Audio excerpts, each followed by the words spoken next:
నమస్కారం. ఘంటారావానికి స్వాగతం. ముందుగా ప్రధాన అంశాలు. పల్నాడు జిల్లా దుర్ఘటనలో 6గురు సజీవ దహనం, 20 మంది క్షతగాత్రులకు ఆసుపత్రిలో చికిత్స.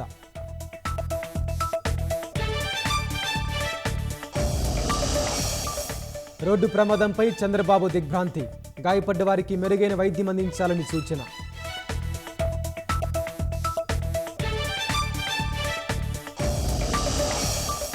ఆళ్లగడ్డలో అఖిలప్రియ అనుచరుడిపై దొండగుల దాడి, బాధితుడికి తీవ్ర గాయాలు, త్రుటిలో తప్పిన ప్రాణాపాయం.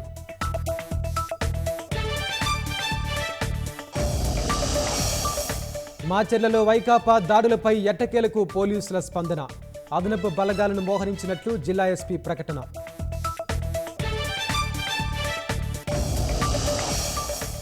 అమెరికాలోని ఫ్లోరిడాలో ఘోర రోడ్డు ప్రమాదం, బస్సును ట్రక్కు ఢీకుని 8 మంది కూలీలు దుర్మరణం.